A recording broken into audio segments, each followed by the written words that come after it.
How many of us get to talk to someone who has gone through the same path that we're going through currently? Someone who can tell us it's all going to be okay and fun at the end. Welcome to Soulful Conversations, where the students of Christ Nagar get to meet our wonderful alumni, share stories, experiences, and create a positive impact. For today's episode of Soulful Conversations, we have a very special guest. Let's welcome Vishnu Nair, alumni of batch 2009, to the third episode of Soulful Conversations.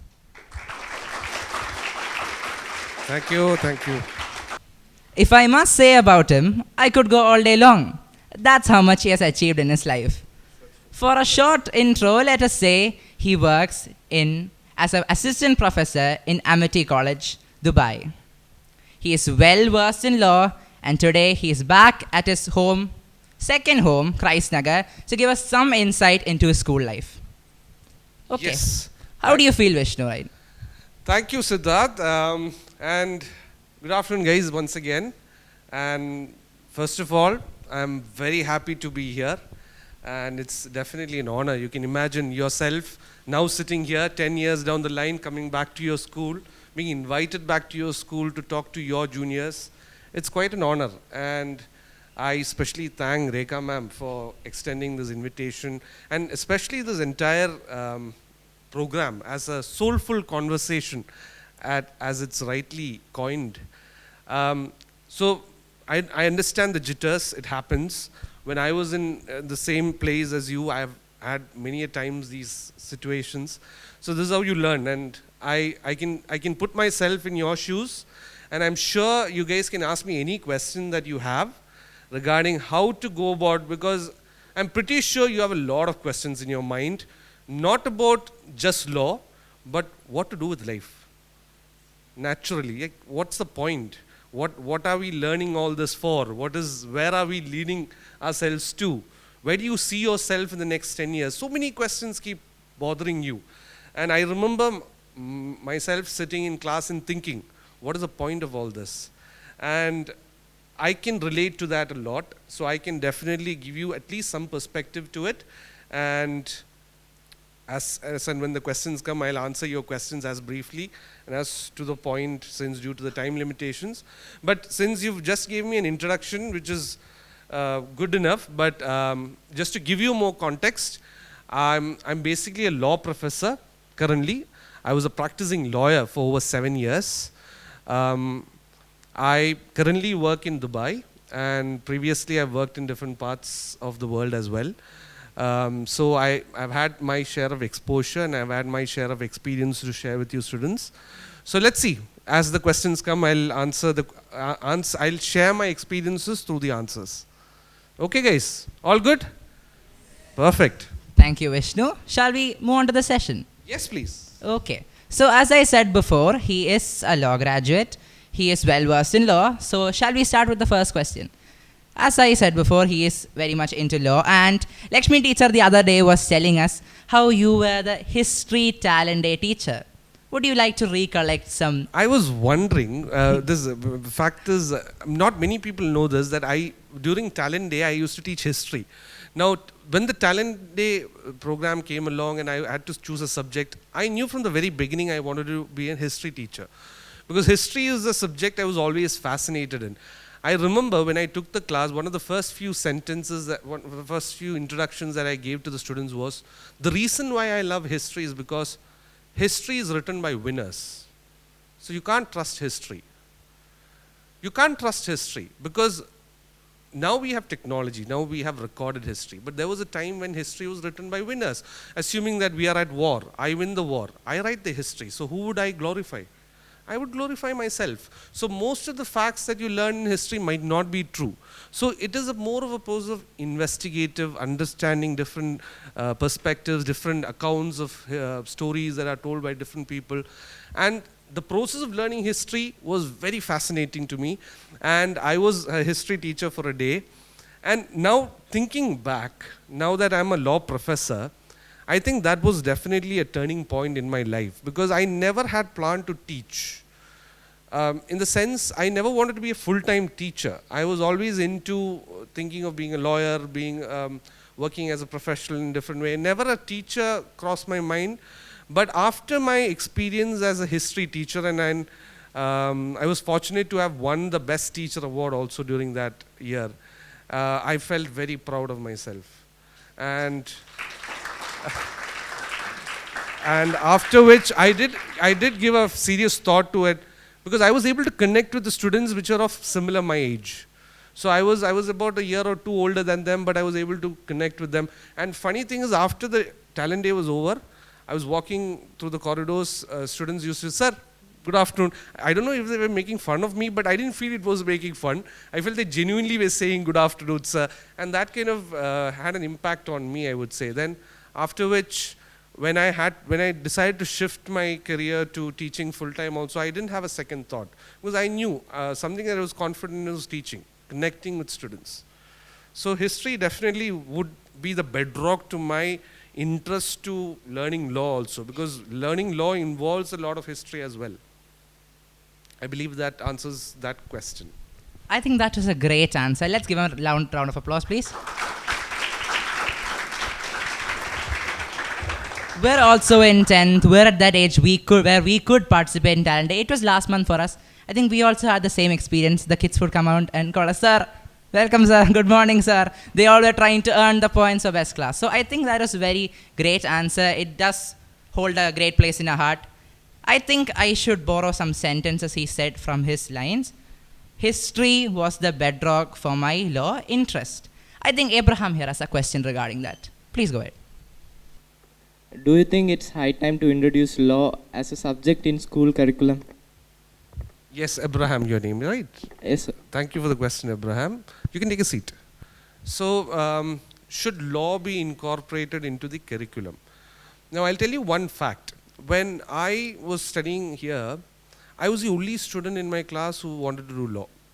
Everybody was into medicine, engineering. No offense to them, but I was very steadfast. From the beginning, when I joined Christ Nagar, when I took science, computer science, my intention was to go for law. Because science, for any subject you take, is a good background.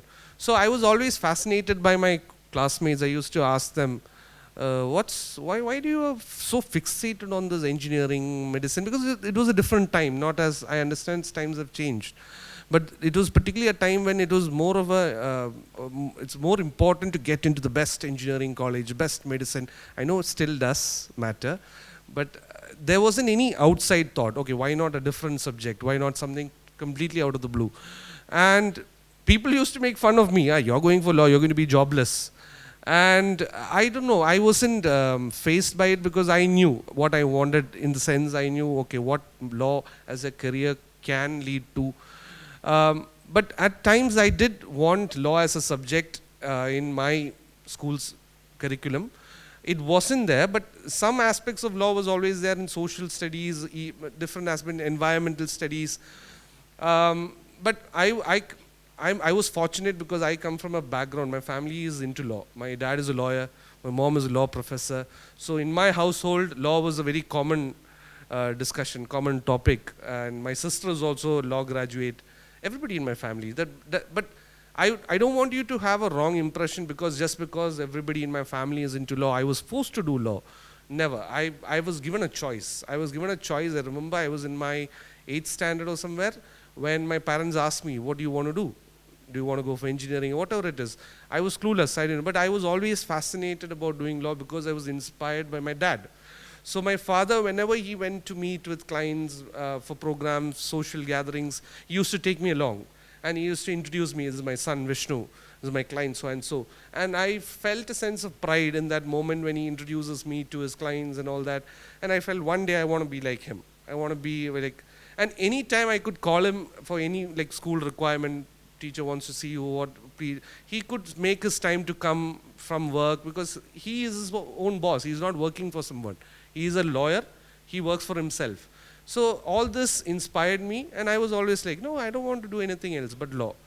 But law as part of a school curriculum, coming to the exact question answer, I would definitely suggest that it should be made necessary because gives there's two reasons for that. One is you get equipped with certain basic rights that you are supposed to learn irrespective of whether you do law as a career. There are so many rights that you as students, children, as adults will be, you have bestowed with, which you need to be aware of. So that is information point of view. Second point of view is that you have a taste of what law is. So if you do want to take up law as a career, this could be like a starting point. Okay, once you have a taste of it, you can then decide, okay, whether I should go for a law career. Because most of the students that I teach fresh out of school, what I understand is some of them have no clue whatsoever about law, but they knew they wanted to do law. But it would be better if they had some kind of an experience prior. So that is another reason. So definitely law should be made part of a curriculum, not in the complicated sense. It's not complicated, that's another misconception people have, but in a very nascent, very simplified form, for sure.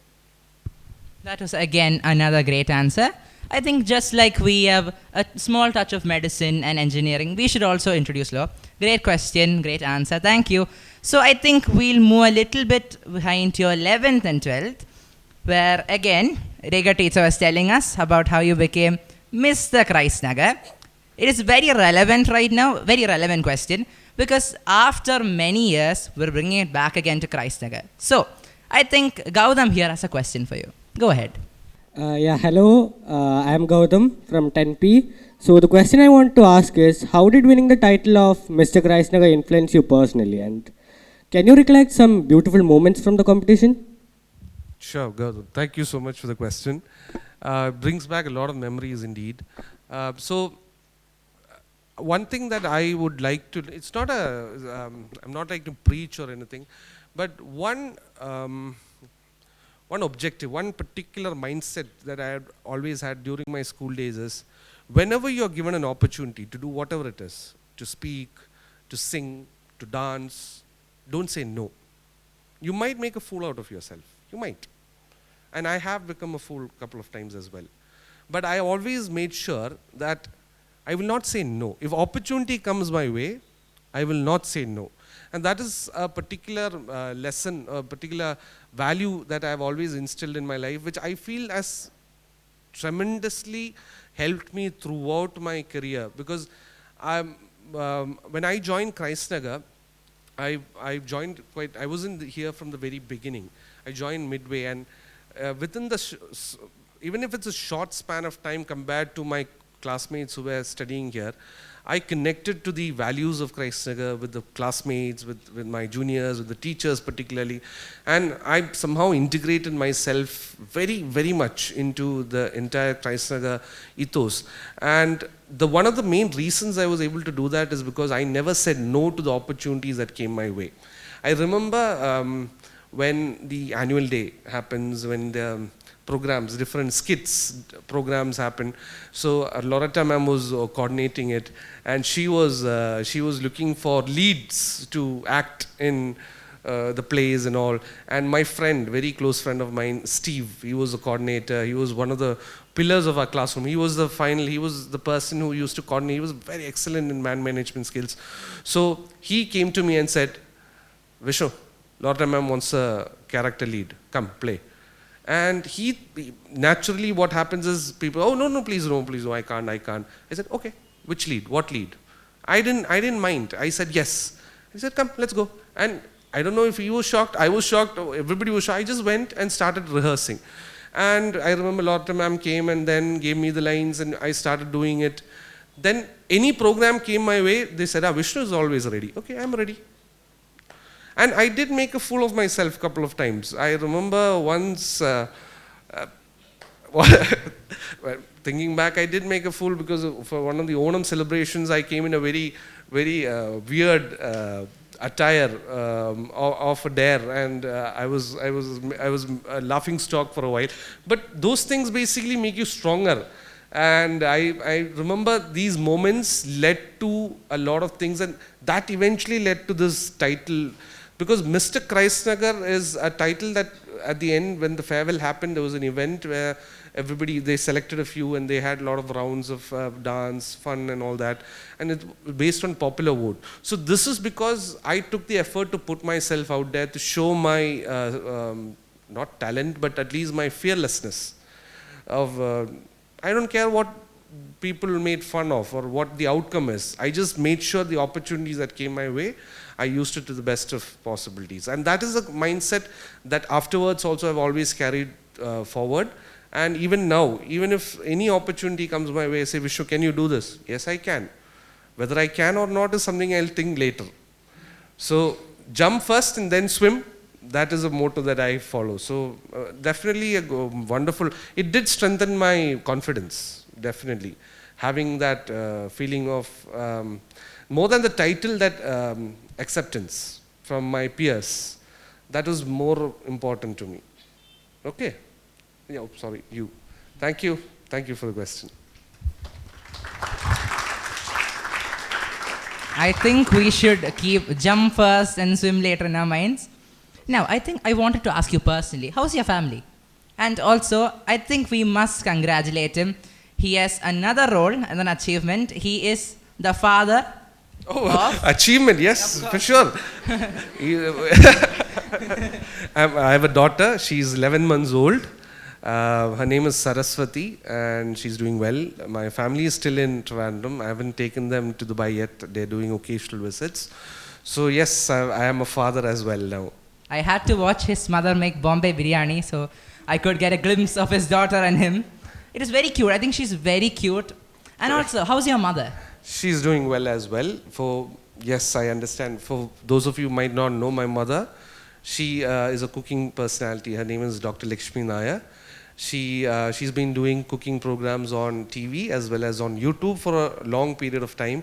I have a lot of people come to me many times, say they've been seeing my mother from very small age, taught them all the basics of cooking, and I do feel proud about all those things. And she is still quite active on YouTube. And yes, I understand you're leading to the question. Exactly. I think he found out too soon. Anyways, I think, who wants to ask a question here? Yes, Karen would like to ask you a question regarding your mother. So, in what all ways your mother has contributed to your success in life? Thank you for the question. What are the ways my mother has contributed? I would definitely say in a huge way that there's no doubt about it, because see, one thing you should understand is all parents, father and mother, they at different points of your life inspire you in different ways. See, it need not be always in the way that you expect.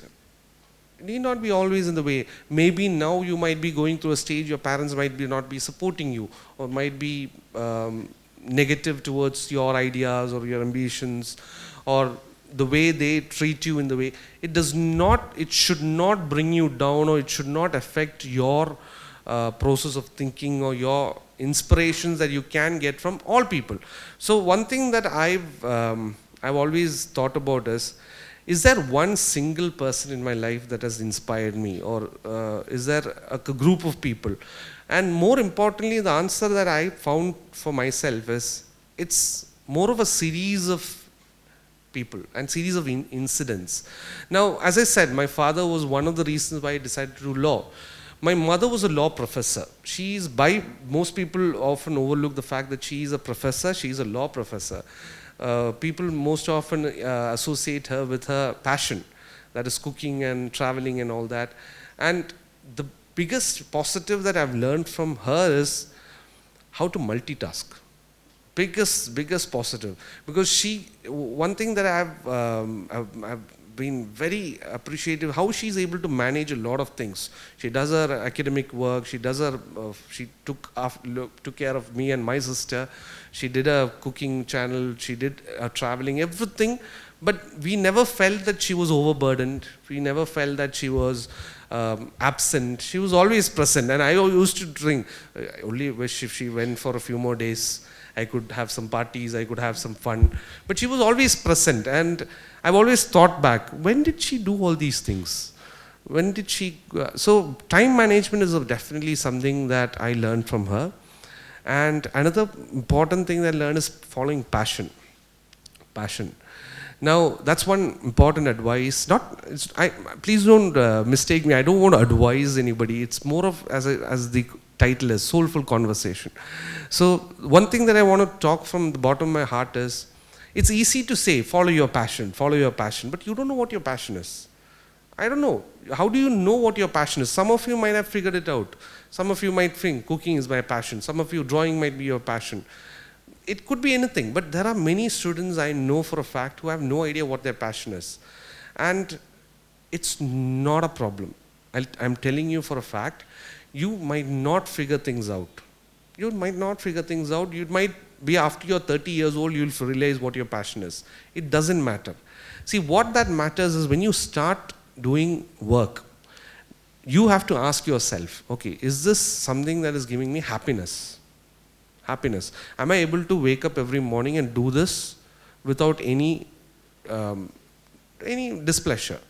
Maybe once in a while you might have a displeasure, but does not mean it should be long term. If you feel you're not happy, that means this was not your passion. Now, then how do you identify what is your passion? That is where my original suggestion had come into picture. Put yourself out there. Do things, as many things as possible, to explore what your interests are. I remember when I was doing law, when I was doing my bachelor's of law, there is another bigger question when you are doing law, because you could either be a lawyer, you could be a law teacher, and there are other options as well. You could be a corporate lawyer, you could join a bank as a legal advisor, you can join an MNC, you can do multiple things with a law graduation. So I had to figure out what kind of law graduate I wanted to be a lawyer or whatever it is. So how do I figure that out? The only way I can figure that out is putting myself out there and doing internships, going to different places, exposing myself to situations where I get to learn, work environment. So when you do all these things, you learn. Okay, is this something I'll be happy doing? Is it something I'll be comfortable doing? Because I remember I was in my second year of college. I was very much interested in joining corporate law, because corporate law during that time used to pay really well. And after graduation, corporate law, high pay, big salary, fresh graduate, it was like dream. So I went and did an internship at a big law firm in Bangalore. So I was in Bangalore, went to this law firm. It was very beautiful. It had a lot of posh. I had my own desk and computer. When I reached the office at 10 o'clock, I got a cappuccino. And I was like, wow, cappuccino. Excellent. 1 o'clock lunch buffet. This is amazing. 4 o'clock, another cappuccino. I was like, the life is set. And I was like, this is what I wanted to do. And after a month, I got paid as an intern. I was like, what more do you want? Then after a month, when I continued working, I realized that the work I was getting was repetitive. It was mostly proofreading, drafting. It was not something that was giving me excitement enough to feel that I am doing something valuable as a lawyer. I never got a chance to go to court, because I wanted to go to court. I wanted to see how the judges are, how the lawyers conduct themselves. Nothing. So after a point, it became stagnated. In the sense, it's a very personal opinion. So I realized, and food started tasting repetitive as well. Cappuccino was a bit sweetless after a while, because initially it was all fun. It was interest. It was the first time when you get all these things. I realized, no, this is not something that I will enjoy as a job. I decided then, no, corporate law is not something that I want to do, but I wouldn't say no to it. Free cappuccino is still there, but at least not something as a priority. Then I left it. Then I was very interested in journalism in between. So what I did was I went and interned at the Hindu as a media intern. So they had a legal reporting section. So I had interned with the Hindu. It was also a very interesting experience. I used to interact with a lot of, we used to go to the press club, jot down news points, and we used to write an article. It was very interesting. But the problem there was, it was fast-paced. I'm a person who likes to take my time to write, have a cappuccino, not to give it. So in the news media world particularly, you have to do it quick. You have information today morning, afternoon you have to give it, written. They have to proofread it, because next day newspaper it has to come. So it was quite a fast-paced life. And I was personally too exhausted after a few weeks. And I thought, okay, media, fun to watch maybe from outside, but not as a person working in it. Then I was fascinated by another option that I looked into was I wanted to know how law was being made. So I went and did an internship at the Legislative Assembly to see how the Legislative Assembly, MLAs and all the functioning of the legislative wing of the state works. So what I did particularly during my bachelor's is I put myself out there doing different types of works to identify for myself which is the best course of action after my graduation.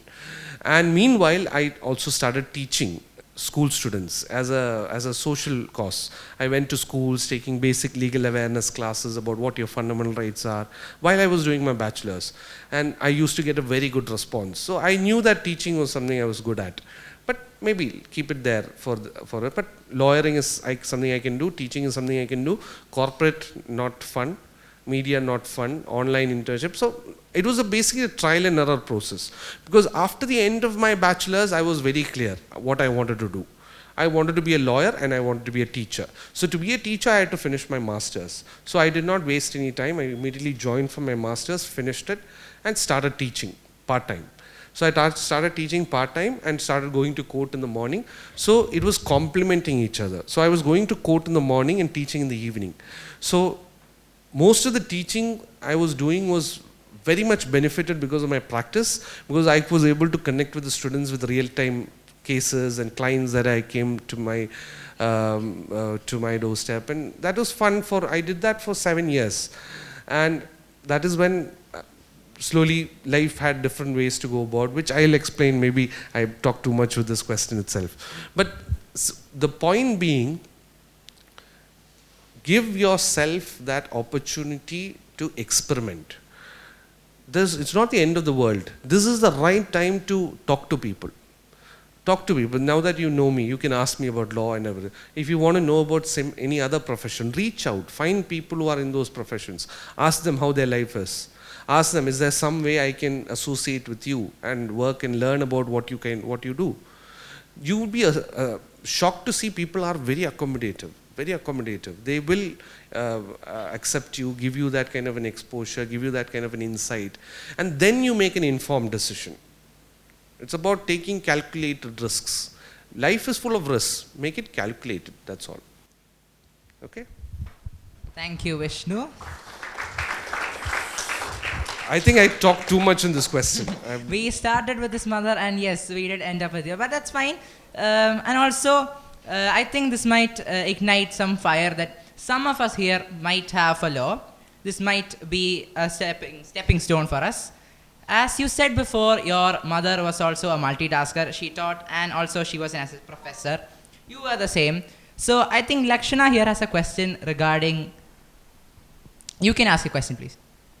I am Lakshana of 10P, and as you said, you are a professor. So what do you prioritize more, teaching or learning? And why is it like that?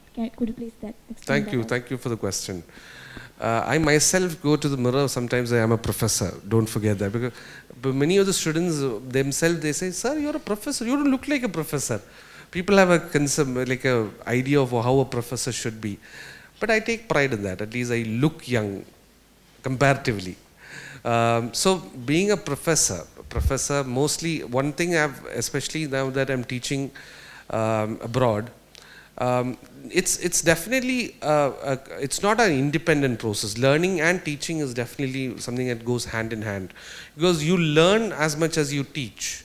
Because especially now that I am teaching in an environment where I have students from different nationalities, I have to teach in a way that it accommodates everybody's thought process. Because I'm more used to teaching students from my background, from students. I mostly used to teach working professionals in Trivandrum.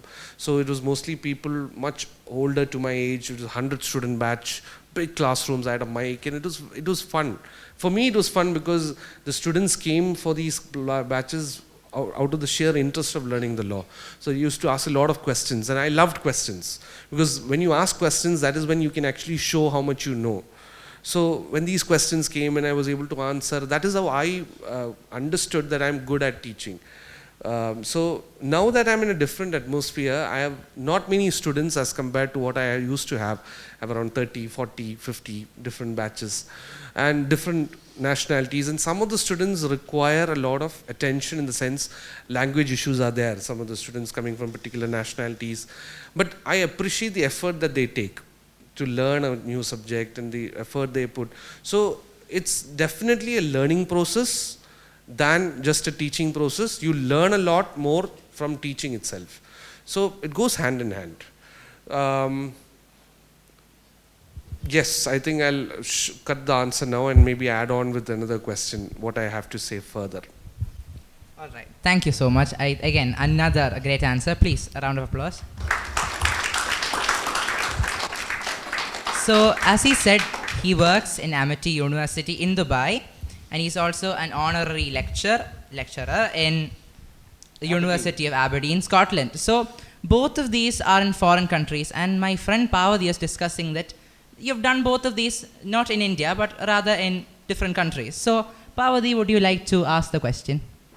Hello, sir. I am Parvati from 10Q. So my question is, why did you choose a foreign country over India? Like, do we lack opportunities over here? Yes, thank you. Excellent question. And this is definitely a thought-provoking question also, because I was a person who was dead against going abroad, in the sense I always wanted to be settle in Kerala, work in Kerala. I was not a person, I honestly did not have an intention to be a full-time teacher, firstly. But then again, if I did want to settle, I wanted to be in Kerala. But as fate has it, opportunity came my way and I couldn't say no. But one thing I'll just tell you, the thought process that I had about wanting to settle in Kerala or be in Kerala, it does not mean that I never wanted to go anywhere outside or do anything with respect to foreign exposure. See, I'll just briefly tell you one thing that happened throughout my career. So when I was doing my bachelor's, I was fortunate to have an opportunity to take part in competitions all over the world as part of moot court. Many of you have heard about it. So as part of moot court competitions, we used to go, we as a team, we have gone to Southampton in the UK, we have gone to Vienna, we have gone to Switzerland, we have gone to different competitions, we've taken part, we have competed with different teams all over the world. And whenever we went for these competitions, the level of professionalism, the level of quality that different teams bring from different nationalities, it is something that had a lasting impression on us, because we used to learn from these competitions, come back to Kerala, and we used to teach our juniors. And we used to basically spread that experience and exposure that we... So my objective was always to take things from the exposure that you used to get and give it back to where it matters. So this was always something that I've always aspired. So even after my bachelor's, I did a short course at The Hague. I did research in the International Court of Justice while I was doing my master's. So that was an incredible experience of being in Netherlands, studying inside the sanctorium where the international law judges, next to the building where international law, the court is functioning. And those things inspire you. And I met a lot of people from all over the world. And funny thing is, I have a very close friend who was a roommate of mine. He's a Brazil nationality. His name is Guillermo Lopez. But funny thing is, the first day he came and told me, Vishnu, you call me Giri. I said, Giri? Because I have a lot of friends from Kerala. I've been to Kerala. I was shocked. You've been to Kerala? He's been to Kerala. So his friends call him Giri. And I still today call him Giri Guruji. But his name is actually Guillermo. We still have a very close relations. I'm writing a paper with him now. So Dr. Guillermo, he's in Brazil. So that's one very close friend I made during my time at The Hague. So you may meet a lot of people. Then after that, I came back, and as you said, now most people don't know this fact. Now, currently being an honorary lecturer in University of Aberdeen is something that I was able to achieve because of proactiveness. I'll tell you the story. So I was doing my PhD in NUALS, National Law School, Kochi. So while I was doing my PhD, I had taken the effort to reach out to a professor in Scotland, which is in Aberdeen, is the 4th oldest university in the English-speaking world. So there was a Professor Zare. Professor Zare was a chair of public international law. He was a wonderful person as an individual. So I had reached out to him because he was a subject expert in my area. So I had reached out to him, I told him about my topic, my area, and I was discussing with him about the potential aspects of research. And during our conversation, he had offered me a chance to come work with him as a visiting research scholar. So I was shocked. Before that, I didn't know there was a position like that. So he asked me, if you're interested, let me know. Even before he could say yes, I immediately applied for my visa, everything, and I'm already at his doorstep. He was shocked actually. But he wanted me to come and work with him because he was interested in my topic, and I worked there for around 6 to 8 months.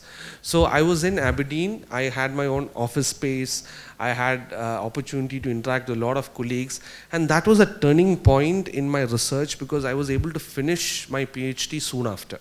So soon after my experience in Aberdeen for 6 months and then coming back to Kerala, I submitted my thesis within the next 3 months because in Aberdeen, I was able to get feedback from the various faculties of the nature that I was very confident what I did was right. Because when I reached there, my hypothesis, so when you do a PhD, you need to have an hypothesis, you need to have research questions. So I used to talk to these professors and they used to say, how can you say this? This is not right. This is not right way of thinking. I kept on having questions more than answers.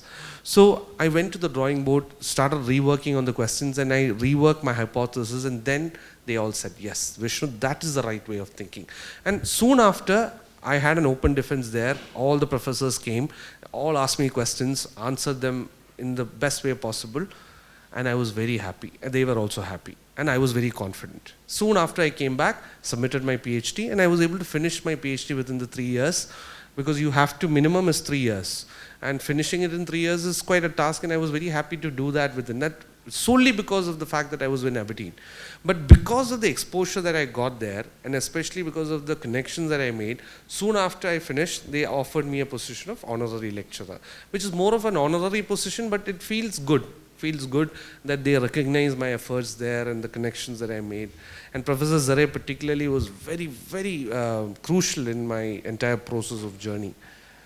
So that is, but question was what? Why did you choose why did I choose? Country? Yes, I think I forgot to answer that part.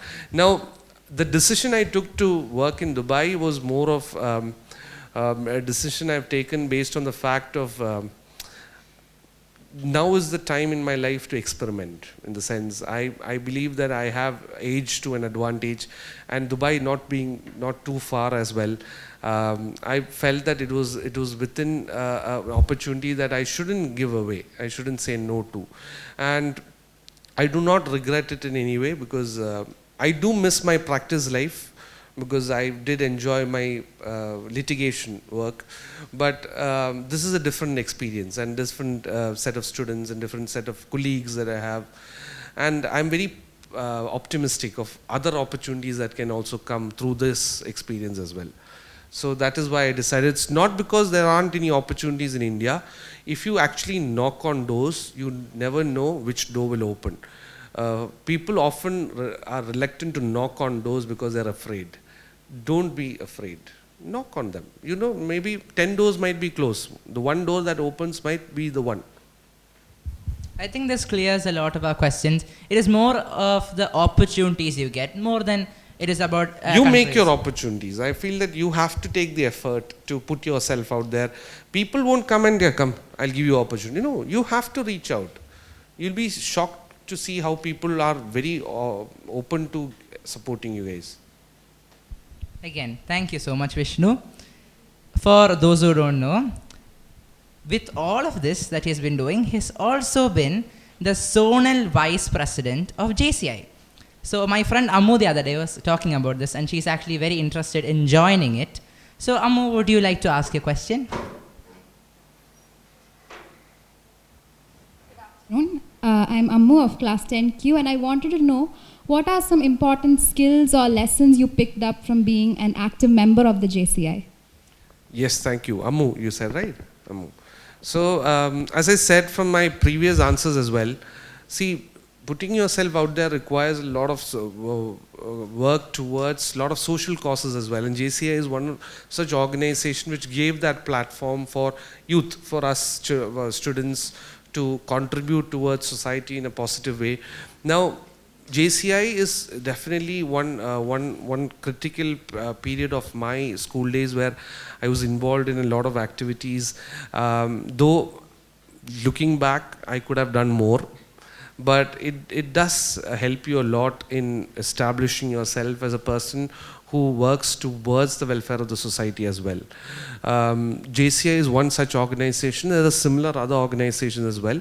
So choose what is most convenient for you. See, as I said, going back to time management, you must be able to do different things with the time that you have, but make sure you do justice to each thing. It shouldn't be for the sake of doing it, you have to do many things. At some point, I couldn't do justice to my contributions, like the amount of work I had to put into JCI, so I took a step back. But during a period, I did have a lot of connection to the work that JCI was doing.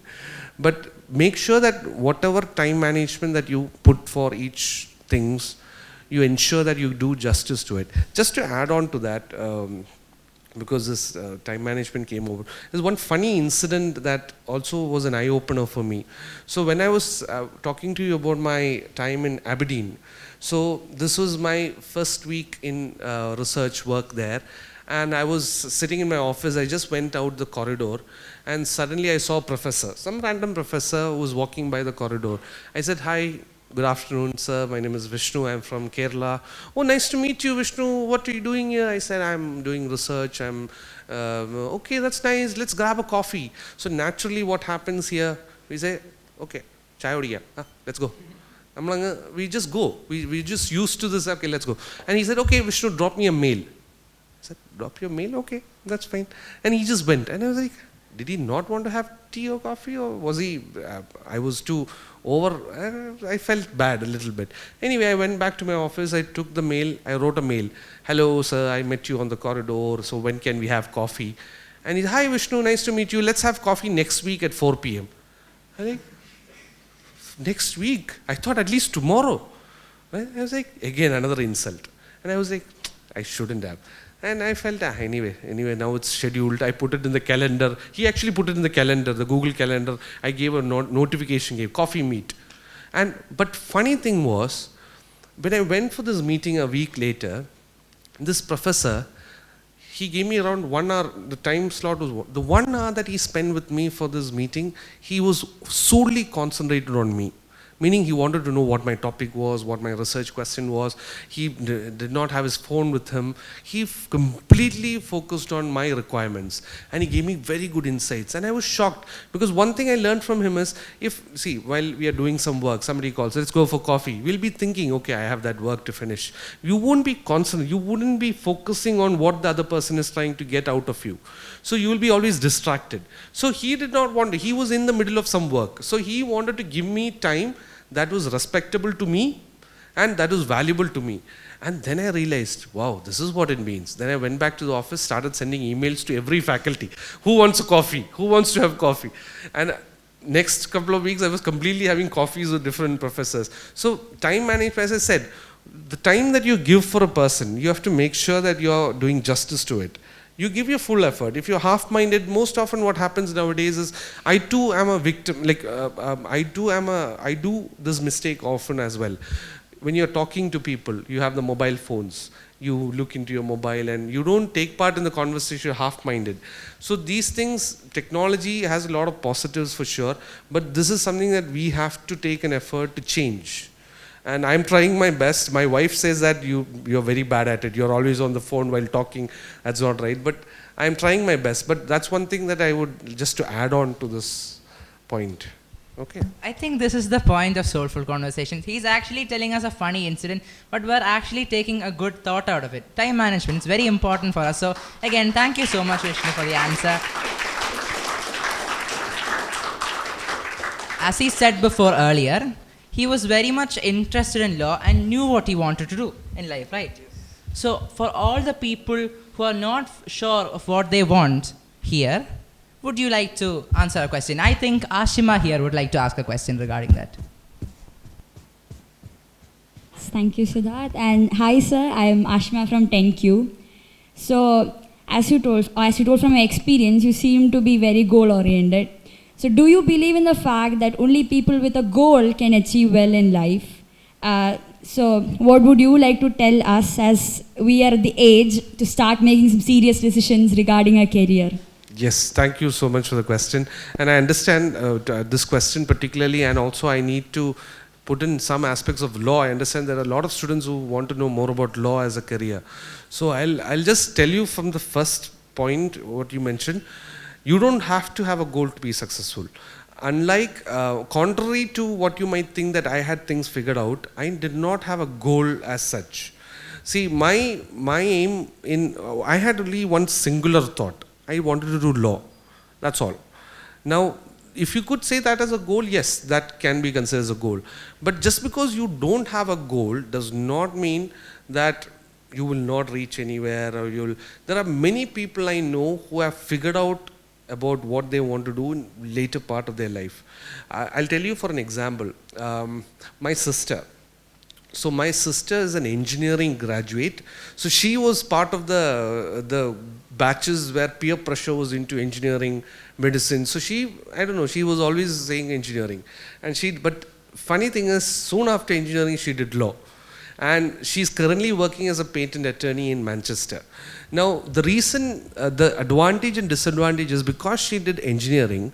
After engineering, she did law. She was able to couple her engineering degree with law to go into a particular area of law, which is intellectual property rights, it's called. Some of you might already know it's about patenting, copyright, trademark. So most often to become a patent attorney, you need to have a lot of technical knowledge. So especially graduates of science, meaning BSc or BTech, if you have a law background as well, you can become a patent attorney where you will be an attorney who will be looking after patenting work. So assuming this projector is something that was invented by me, I'm coming to you. I want this to be patented. So you'll be the one who will be dissecting and trying to explain to the law bodies how this is a unique invention. And for that, you need to have technical knowledge. So she coupled her engineering skill with the law skill to go into a particular niche area of law. There was another colleague, another senior of mine, who while he was doing his law, he was very much interested in filmmaking.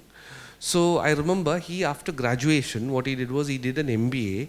He came back, he started a law firm basically doing media law related consultation. So he was basically giving advice for movie makers, filmmakers regarding agreements, regarding contracts between actors and producers.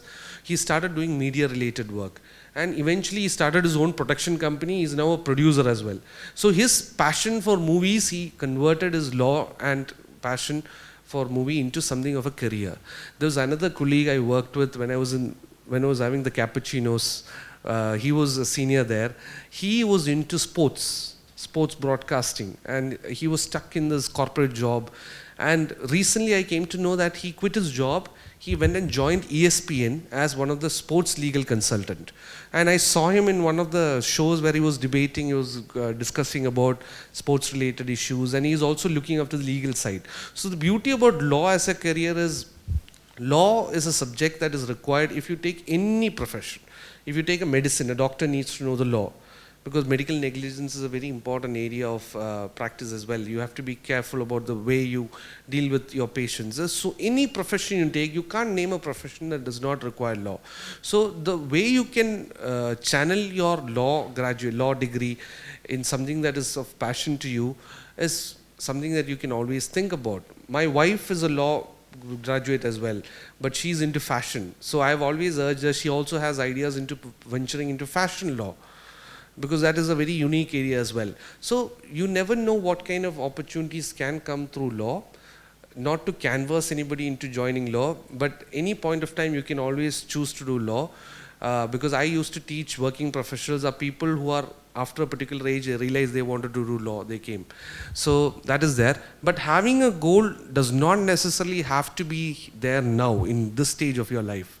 Now, I don't remember that when I was in my 10th, 11th, 12th, I did not have very far thinking thought of what I want to become or what I needed to do. It's more about living in the present, making sure you do your duties or whatever responsibilities you have today. There's a very famous saying that goes, yesterday is but a dream and tomorrow is a vision. And if today well lived makes yesterday a dream of happiness and tomorrow a vision of hope. So living in the moment matters. Living in the moment matters. Focus on your 10th exams now. Focus on the subjects that you have. I understand you'll have to choose in your 11th which specialization you have to go into, science or commerce or whatever it is. Whatever it is, it does not restrict you to choosing a career that is different. I did science. I did computer science. I am very, very happy that I did that because first of all, I got to study in Christ Nagar. I had a Rega teacher and so many wonderful teachers to teach me as well. But I, as a subject, the chemistry, physics, the subjects, I never had to deal with these subjects after my 12th. I do miss these subjects, though I did not during my time when I was studying. But those subjects gave me a lot of analytical thinking, a lot of brain power that it was useful for me later on in my life. So whether you choose science, whether you choose whatever stream that you can choose, doesn't matter. In the moment that you have to take the decisions of careers, that is the moment you decide, okay, what you want to do. Let's assume you made a mistake. You took a career which was not something that you were happy about. Not a problem. That's not the end of the world. You'll figure it out. After that, decide something else, if something else is your passion. But take risks. But as I said, calculated risks. Don't be like blind. Okay, somebody told me, let's go and start something else. Let's join. No, it's not something you have to randomly do. Take informed decisions. That is where importance of talking to people come. Even any profile, any job profession. I know many of you might do this. I used to do this quite often. People you might say it's pestering. I used to ask a lot of questions. When I'm going on my Uber, when I'm sitting with people anywhere in the plane, or I start conversations. Generally, I like to know more about people. Some people might enjoy it, some people might not. You understand people are not enjoying it, take a step back, that's all. But ask questions. Questions, not too much of a privacy violating questions, but at least in a way that is not offensive. So that's the best advice I can give. Suggestion again, not advice. I don't know why, but I'm suddenly feeling a little interest for law. I think these are the small moments that you might actually understand that you have this interest. It could not be goals, right? It could just be the interest that you have for now. So, shall we move on to the next question? Yes, please. I think time, I've already exceeded my time, I guess. Okay. I think that's fine. We can go on, right? I hope you guys are okay with your extra class is supposed to happen, isn't it? No extra class. I would rather have this. I can understand. So, as he said before, he has achieved a lot in life. Not yet. Yeah, and also, yes, I think I should say it a few more times. It's a bit too much, but it's fine. Yes. As I said, we are all in the process. I'm not too far long in my career as you guys are. Maybe 10 years down further ahead. But still, at least I had moments in my life that I can say I can be proud about. And which I'm sure you guys will also in time to come. Yeah, so a lot he has achieved. Even he's not even halfway through his life, and I think we should be proud about that as Christ Nagarians. So there we have a question regarding success. Karthika, why don't you go ahead and ask your question? Hello. Hello, sir. I'm Karthika from 10P, and I have a question. How do you deal with success? Like, is it right to say that success teach you wisdom? Like, success never teach you wisdom, but failures do. Thank you for the question. And see, as I said, many people have said success is mostly a state of mind. So when you guys tell, okay, when you're asking me this question, it implies that I am successful. Now, being successful is also a matter of perspective. See, day before yesterday, funny thing was, there was a friend of mine who was coming and talking to me and telling me, he was a junior of mine, Cheta, he was calling me Cheta, success is happiness, happiness is success, what do you think? What happened? So what happened is, he used to work somewhere where he was getting X amount of money, which was okay. At least work was fine. Now he's joined somewhere else, getting more money, but his work life is completely unbalanced. He has to work from 8:30 to 8:30. He's completely depressed, but he's getting more money. And he was asking me, he's not happy, but he's successful because he's making more money. So would can you say that is being successful? And I had a soulful conversation with him, I would say. And one thing that we realized is, see, as I said, success is not a goal. Like many people I've seen on Instagram Reels as well. It's not more of a goal, it's more of a state of mind. It's about what you feel, what gives you happiness. If you're happy in your life, if you're content with what you have, you are successful. You don't have to have a PhD, you don't have to have a high bracket salary paying job. If you're happy with what you have, you are a successful person. So being successful is a matter of choices that you make, of even smaller. There are many people who are doing really well in life, which you couldn't say success because they're not happy.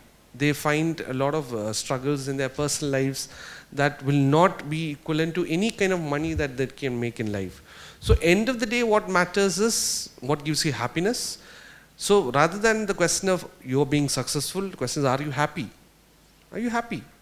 If you're happy, that's it. That's what matters. So success, does it teach you wisdom? I guess that was the question.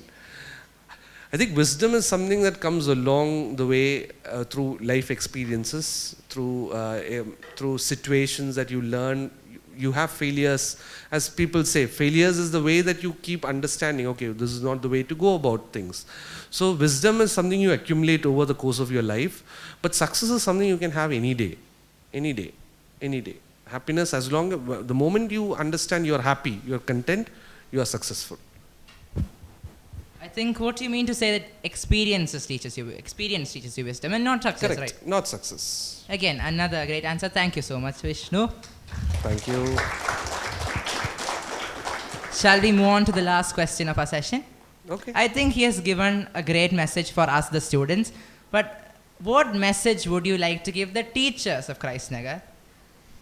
Teachers, see, whatever I am today, I always owe it to my teachers. I have always, see, one thing, growing up, my parents have always instilled in me is a sense of respect, deep respect that always you have towards your teachers throughout your life.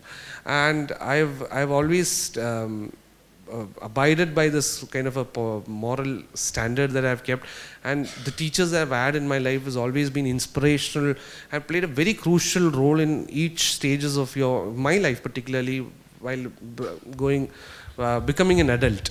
So there's nothing particular message that I can give the teachers, but just a deep sense of gratitude for being the teachers that they are. And I wish that I can be a teacher like them one day to other group of students. And that's the biggest message I can give. And for students, always have a sense of respect to not just teachers, your family, your friends, your colleagues. Respect goes a long way.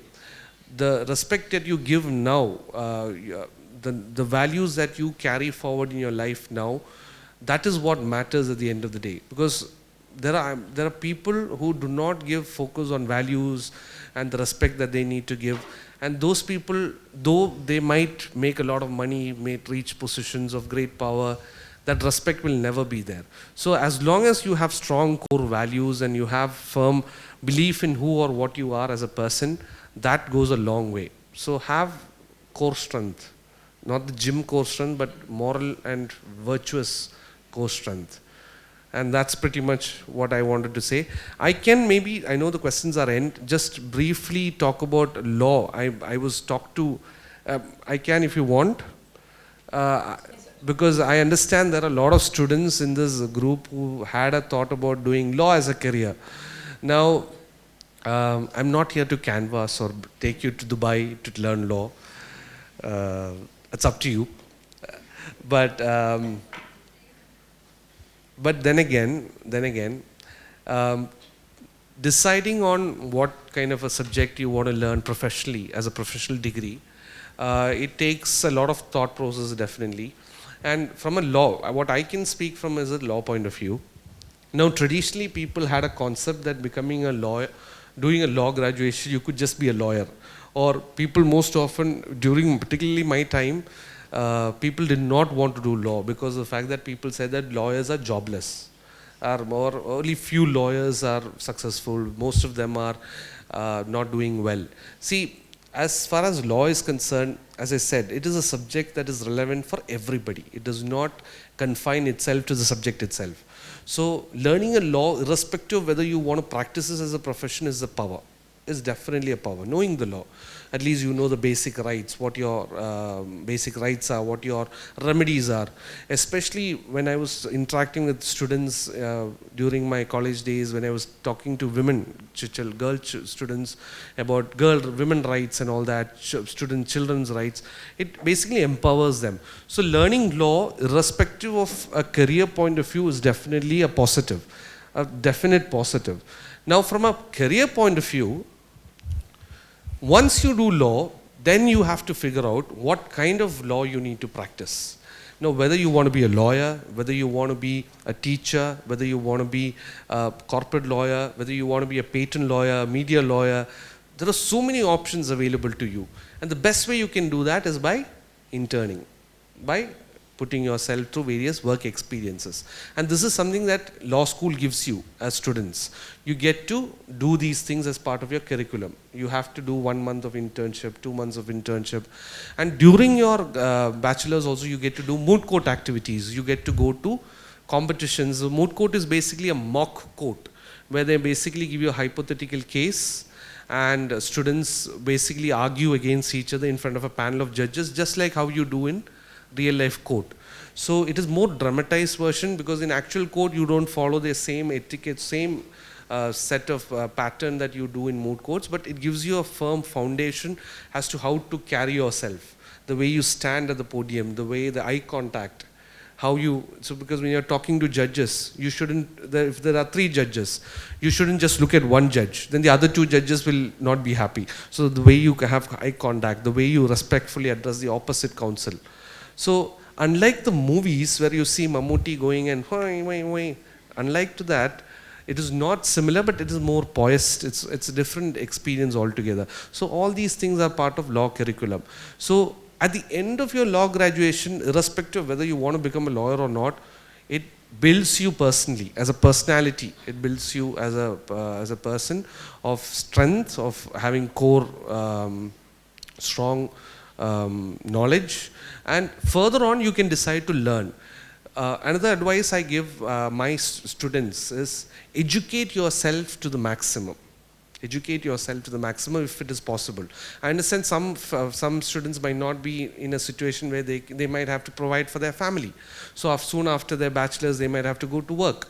I'm not talking in that tense. But for those who are capable of doing it, educate yourself to the maximum, finish your master's, finish your doctorate if you have an idea, because you never know what kind of opportunities can come knocking at your door.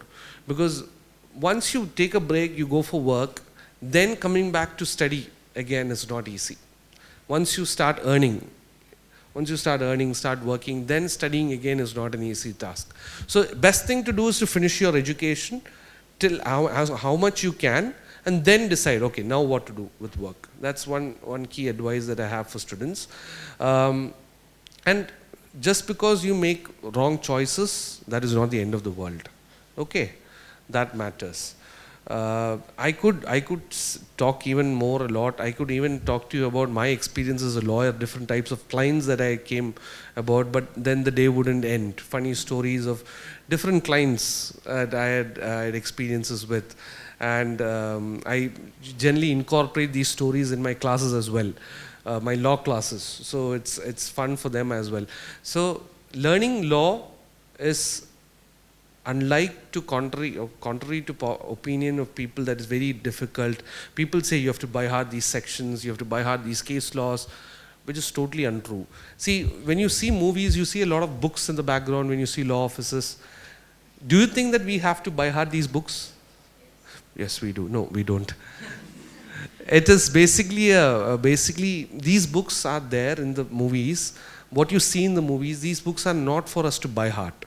These are reference books. What happens is, so every year there are umpteen number of cases that are being passed by the judges in different courts. So they compile it in different books and put it as per serial number, page number, volume number. So as a lawyer, as a law student, what we learn is how to get a case from these books. So if a client comes to me with a domestic violence issue or a family dispute, I want to give an advice. So I need to have an informed decision.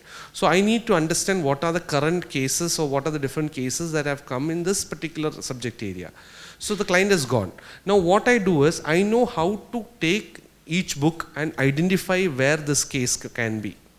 Basically gives you, what we learn are the tools to get cases from these books. You don't by heart anything. It is basically tools. So the thousands of books that you see in law offices or libraries and law related things are basically reference materials. You only learn how to get things from them. Understood? So you don't have to by heart things. There is no requirement if you want to by heart. If you by heart, good, well and good. You can at least have a show scene where you can section so and so and so says. Doesn't matter. You are not expected as a lawyer to by heart sections or provisions or say things out of. But when you go for an argument, you go well prepared. So you know what are the different cases that are involved.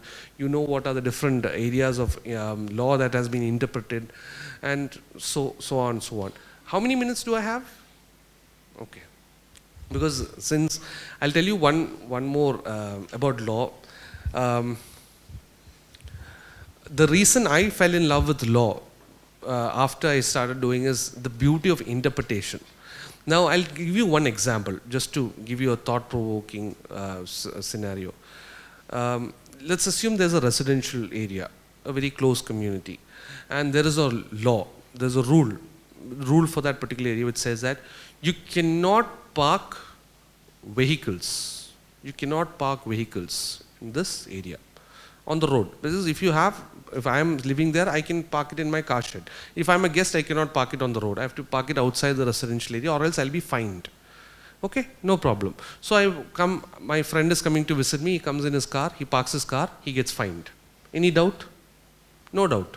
He's parked his car on the road. It is liable to be fined. Now next day my friend is very irritated. He wants to challenge it. Next day he decides to come on a bike. He comes and parks his bike on the road and he comes to see me. Immediately the guy says and comes, okay, pay the fine.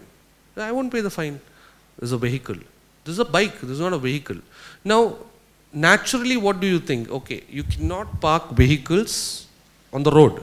So naturally you're not supposed to park any vehicle. Car or a bike, whatever it is, you are liable to pay a fine. So as a judge, the judge can pass, pay the fine. Okay? This has gone to court. Assuming this has gone to court, judge can say, you pay the fine. Or if the judge is a person who thinks out of the box, okay, judge will see what is the purpose of what is the objective of the law? You cannot park vehicles on the road. Now the objective behind the law is, this is a residential area. There are a lot of families there. So if people come and park vehicles on the road, then it will cause a lot of congestion for other families. So in order to prevent congestion, the rule was basically enacted to prevent cars from being parked on the road. Does a bike cause a congestion? Not necessarily. But if bikes kept in parallel, tandem to each other, yes. But the individual bike on the side of the road will not cause a congestion. Therefore, the object of the law is not defeated by the fact of the bike being parked. You don't need to pay the fine. The very same law, the judge interpreted in a different way, looking into the object. Now, again, the residents changed the law and said, you cannot park vehicles and two-wheelers. They are also irritated. And they made a new law. Now my friend is even more irritated.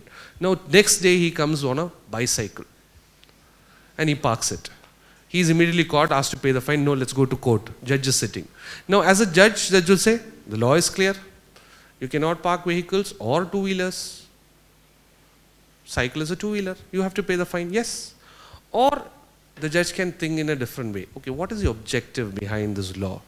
Now if you look at a two-wheeler, A bike is a motorized two-wheeler. So the capacity of a bike to go from 0 to 100 in a matter of seconds is quite impressive.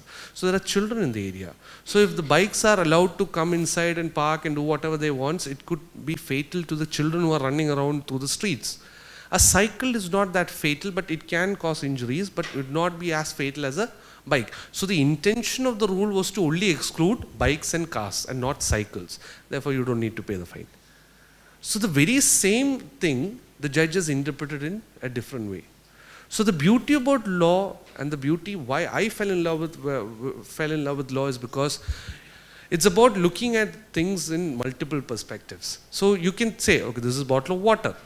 Or is this really just a bottle of water? This is too much of like an inception thinking, no? But it's all about interpreting. You understand? So as a lawyer, our responsibility is to present to the judge the facts and the law and a way of thinking. So this way of thinking is something that I would suggest to the judge, Lordship, assuming that this law is made for this purpose. So judge will think, okay, that is also true. So that is where the lawyering comes. That's where the skill comes. So unless and until you do that, that is why there are certain lawyers who make a lot of money, and there are lawyers who do not. Because the way you interpret things, the way you think, the way you present things to the judge, the way the judge formulates it, that's what makes you different. That is the beauty of law. So learning the law is definitely, I feel that many people are thinking of doing law now. I can see it on your faces. It's a win-win for me. Oh, so who's coming to Dubai with me then? No, I'm just joking, guys. So, but these are the few of the anecdotes that I can share about law as a subject. And I have even more stories to tell you about law as a career because of the various client interactions I have, which are very funny stories as well. Because clients are, I love my clients, and some of the clients just too funny stories. I don't have time to go into all that. But it was nice. It was nice talking to you students, and as part of the Soulful Conversation initiative, I came with a very open heart and open mind. I just wanted to talk from the soul, as the title of the event suggested. And only thing, closing remark that I just want to conclude this entire session is, you might not have things figured out, and that is not a problem at all. Having things figured out is not the only way that you can be successful. Things happen along the way. Situations, circumstances make who you are. Just make sure that you live each day at a time. You do whatever task that you have today for today. You make sure that you live in the present and not in the past, nor assuming that you are going to have an excellent or splendid future. You can always be optimistic. You can always think, okay, I am going to reach somewhere. That is well and good, having that kind of confidence. And never say no to opportunities that come your way, whatever it may be. You might make mistakes, for just not to point out, but it happens. But next time when situation comes, you become better. You become better and better and better. I wasn't a person who used to talk as much. I had a fair share of stage fright as well. But due to multiple opportunities of talking and teaching and all that, eventually now at any point of time, I can talk to any audience. So it's something of a work in progress. So keep these things in mind. You don't have to have a set goal to succeed. Just live in the present. Okay, guys? Thank you so much for having me. And you want to say something? I think respect, time management, jump first, swim later, and also live in the present. I think all these things will remain in our hearts. This is also a very fun experience. It has cleared up a lot of stereotypes about law, and also a new horizon for maybe some of us. So with that, I think we'll conclude Soulful Conversations Part 3 with Vishnu Nair. Thank you, everybody. Thank you, Vishnu. Thank you so much. Thank you so much, and thank you to Christ Nagar. And I would definitely say just one more thing. My time in Christ Nagar was very instrumental in whatever I have become today, because the amount of confidence that I built from being here, being part of the various activities here, being involved in the talent day, annual day, interactions with my teachers, with my classmates.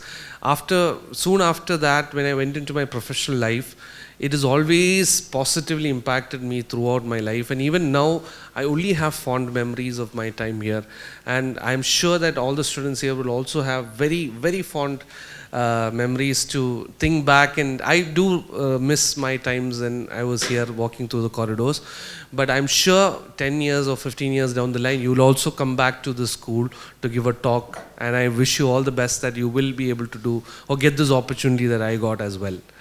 So thank you guys, thank you so much.